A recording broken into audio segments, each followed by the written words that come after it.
আমি শুধু বিএনপি করি।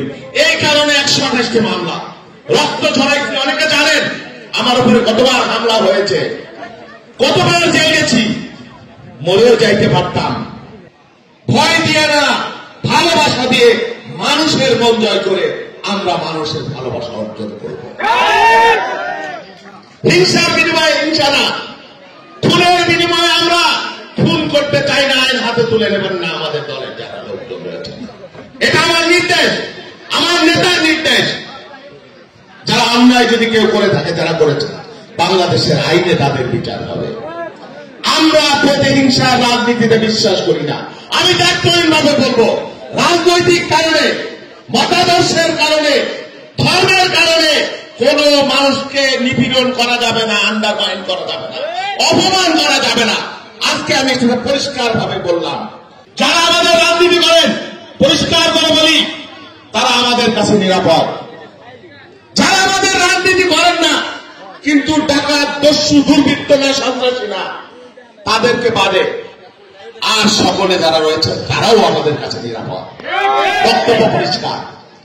আপনারা আমার সাথে থাকেন, একটিবার দেখেন আমরা পরিবর্তনের জন্য অঙ্গীকারাবদ্ধ, আমরা ভালো কিছুর জন্য অঙ্গীকারাবদ্ধ। আমরা সাধারণ পরিবার থেকে এসেছি, কোন রাজ পরিবার থেকে আসি নাই, জমিদার পরিবার থেকে আসি নাই।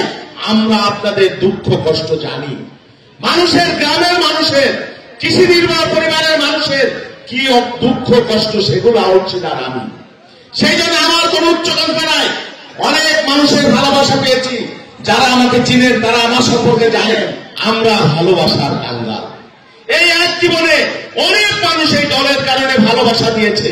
অনেকে বলেছে অসুস্থতার মধ্যে রোজা রেখেছে, নামাজ পড়েছে। এর চাইতে আর কি অর্জন আছে বলেন? আমরা অনেক নির্যাতিত হয়েছি। আমি যতদিন বেঁচে থাকবো আপনাদের পাশে থাকবো, আপনাদের খেদমতগার হিসেবে, একজন গোলাম হিসেবে, শাসক হিসেবে থাকতে চাই না।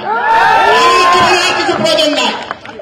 এই ভাঙ্গার মানুষের যদি ভালোবাসা পাই, আমার জন্য যদি কেউ এতটুকু ভূমিকা রাখে, আমি তার জন্য গলা পানিতে নামবার জন্য প্রস্তুত আছি।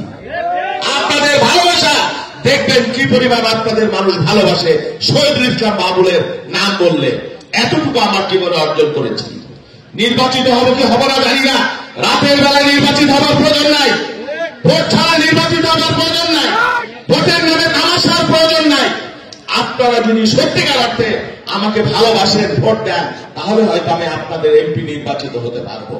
ইনশাল্লাহ আগামী দিনে বিএনপি ক্ষমতায় যাবে, এটা বলা যায়। অনেকেই বলেন আপনারা যদি ভোট দেন, তাহলে এই ভাঙ্গাকে আমি একটা মডেল রাজনৈতিক এলাকা, অত্যন্ত গুরুত্বপূর্ণ জায়গা ভাঙ্গা। এই 21টা জেলায় প্রবেশ করতে হয় ভাঙ্গা দিয়ে। এই ভাঙ্গার যুবকদের কর্মসংস্থানের জন্য, এই ভাঙ্গার অবকাঠামো উন্নয়নের জন্য, এরকম দিনী প্রতিষ্ঠান, মাদ্রাসা, মন্দিরের উন্নয়নের জন্য আমি আমার সামর্থ্যে, আমার সারা বাংলাদেশে দীর্ঘ রাজনৈতিক জীবনে বিশ্ববিদ্যালয়ে পড়েছি, ছাত্রদল করেছি, অনেক বন্ধু, শুভাকাঙ্ক্ষী, বড় ভাই, ছোট ভাই প্রশাসনের বিভিন্ন পর্যায়ে এখনো আছে, দায়িত্ব পালন করতেছে। তাদেরকে যদি একটি কথা বলি, আগ্রহ নিয়েই তারা করে দেয়। ইনশাল্লাহ এই ভাঙ্গায় হামিদ ইউনিয়ন, এই সেলিম খন্দকার সাহেবের নিজের ইউনিয়ন, এই ইউনিয়নকে আমরা মডেল ইউনিয়ন হিসেবে আমরা তৈরি করবো।